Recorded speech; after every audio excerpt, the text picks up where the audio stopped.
Hello, my name is Aly Hartman, and I am a certified Usui Reiki master teacher and a yoga instructor. And I'm here on behalf of Santa Anita Hot Yoga and Holistic Health to talk to you about Reiki. So Reiki is a Japanese kanji, and the two words in it are rei, which means divine or universal, and ki, which is another word for energy. You can think similar to the Chinese word qi and qigong. And reiki means universal energy. It is a intelligent and very self-directed modality. It's a very gentle yet powerful hands-on or distance energy healing technique. It uses an individual's awareness, perception, and intention to guide universal energy to heal mental, physical, emotional, spiritual things. Reiki can be practiced on yourself using your own intention, or you can receive Reiki from another person in which they hold a higher vibrational field for your body to rest, release, and relax. By nature, Reiki is a vibration of love and compassion. It seeks to make whole. And so when we talk about healing in terms of Reiki, more often than not, it's really wholing, bringing all of those hurt and fragmented parts of yourself back into the light so that you can observe them with compassion and love, and then integrate them to bring more ease into your physical, mental, emotional, and spiritual fields. Reiki is a way of life. It's not a religion, and it's no different than using breath work in yoga or in Qigong to move energy through your body, though those are more willful practices, whereas Reiki is a practice of surrender. It can be likened to using, manifestation tools or prayer to guide your thought patterns. All we're really doing with Reiki is coming into harmony with the vibration of the universe, and that vibration is love. The energy itself can be received into your body from its source, and this source is unique to you. No one has the same perception of source or divine or God, if you want to call it that. In the Toltec tradition, it's called Nagual. You often see it called prana in yoga. It's that life force, that's something more to the human experience that connects you to a vibration, a collective beyond yourself.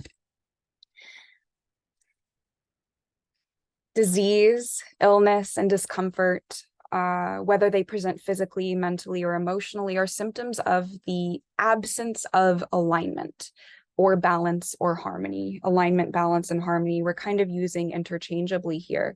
And the absence of alignment, balance, or harmony can be noted in the mind, in the body, and in the spirit. And when we get out of alignment, that's when we start to notice things like anxiety, depression, panic attacks. We start to notice lethargy or hyperactivity. All of these symptoms are this coming from the root cause of a lack of alignment, a lack of balance, a lack of harmony, a lack of love for yourself, for other people. And when we practice or receive Reiki, we are choosing to very intentionally come back into alignment, come back into balance, come back into harmony. And when we practice or receive Reiki, we are choosing to place our attention and intention with the universal vibration of love. So in yoga, think of the word Om. That universal love is really what we are working towards when we practice Reiki. We are choosing to focus on harmony and peace so that we can embody harmony and peace. The Usui Reiki tradition of natural healing is actually the most widely practiced version of Reiki in the West, but there are tons and tons of different branches of Reiki. Just like there are tons and tons of different branches of yoga. The Usui tradition was founded by Dr. Mikao Usui in Japan in the 1920s. He had a spontaneous awakening during a 21-day meditation period in Mount Kurama. And after that, he came back home, he practiced, he taught other people, and proliferated the system throughout Japan as a means of natural self-healing. And one of his students was Dr. Hayashi, and he was a medical doctor in the Japanese Navy. And he bridged Usui's very intuitive and mystical practice with his medical expertise. So he developed very specific placements based off of the organs in the body and gave Reiki a much more scientific approach. One of his students, Madame Takada, is responsible for codifying Reiki in a way that was more palatable to the West. So the Reiki that we practice in the West can largely be attributed to her and her teachings.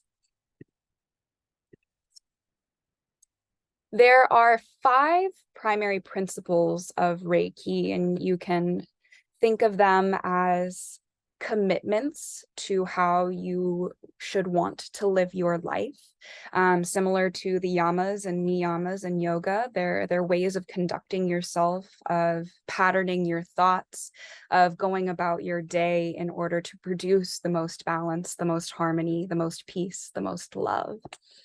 And these commitments they all start with the phrase "just for today." And that's to bring attention to the fact that this is a practice and we're not aiming for perfection here. We are simply looking to practice these principles, these 5 tenets, so that we can hopefully achieve a little bit more ease as we move throughout our day. And the first principle of Reiki is "just for today, I let go of anger." And this is super important because anger is a direct obstruction of love when it is allowed to guide our actions. It is a reaction that really strips us of our power and drives us to lose awareness.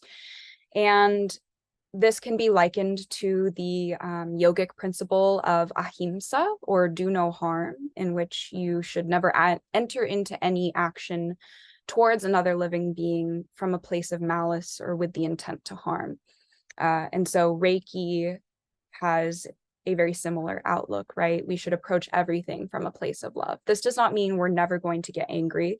It means when we get angry, we know that this is a feeling. This is not the truth of our being. And we approach that feeling appropriately.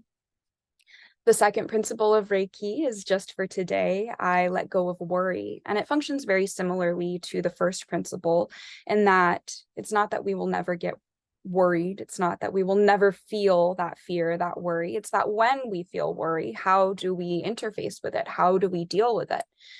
Because worry really drains us. It draws us out of the present. It distracts us from healing, and it causes all sorts of tension and strain in the body. It keeps us in a state of fight or flight. And when we are constantly leaning into that aspect of our nervous system, that's when we get all sorts of imbalance and wackiness going on. And so in Reiki, committing to letting go of that worry is also committing to letting go of the effects that it has on our physical, mental, and emotional bodies, so that, again, we can shift more into a space of harmony and peace. The third principle of Reiki is one of my favorites. "Just for today, I choose to be grateful." Gratitude is an incredible practice because it clears blockages on all levels.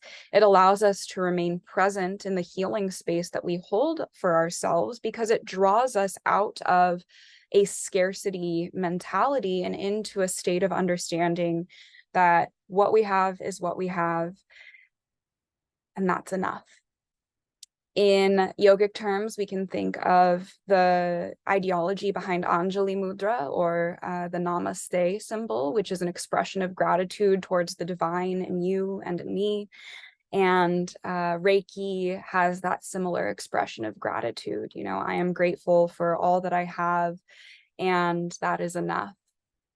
The fourth principle of Reiki is "just for today, I will do honest work." And this one is kind of interchanged with an alternative verbiage, which is "just for today, I practice expanding my consciousness." So you can use whichever one you like. It just means that on any given day, you are practicing taking actions, speaking words, thinking thoughts that are in alignment with your highest and best good. You are being honest about maintaining integrity as you move about your day and doing work that is in alignment with your dharma. And in yoga, when we talk about dharma, it's that cosmic law or order that shapes your reality, that structure that is meant to bring you into alignment with your highest and best good. And so in Reiki, we similarly focus on doing our work honestly, doing our work in alignment with our dharma, doing things, speaking words, thinking thoughts that are good for you. And the final principle of Reiki is just for today, I will be kind to myself and to all living beings. The root of all healing lies in a commitment to act with love at all times. And this means acting with love not only towards other people, but also towards yourself. To be kind to others is to be kind to yourself. And committing to this principle means that we are maintaining our commitment to our healing journey at all times. And so this is probably the most important one to bear in mind because it encompasses the rest of them. When you are kind to yourself, you are letting go of the anger and worry that plagues you. When you are kind to yourself, you are choosing to be grateful for yourself and all the wonderful things that make you you. When you are being kind to yourself, you are choosing to do things that are good for you. And similarly, when you are kind to all living beings, you let go of any anger or worry or dissatisfaction and instead turn towards gratitude and honesty as you interact with other living beings. These 5 principles are sort of the blueprint for a good Reiki practice. They can be recited, meditated on, embodied in your thoughts and your words and your actions, and they are kind of the root of most Reiki healing sessions. They seek to dig into one of these 5 principles in order to create more harmony with the way you engage with it. And so I am so excited and honored to be able to offer these 5 principles to you as something to reflect on, something to sit with. And if anyone ever has any questions, please don't hesitate to reach out. I am always happy to talk about Reiki. It has been a truly life-changing practice for me. It's been something that I find the utmost joy in sharing with other people. And I hope that this has been fun and informational, and that maybe one day we get to see you in a Reiki training. Thank you so much and have a wonderful, wonderful rest of your day.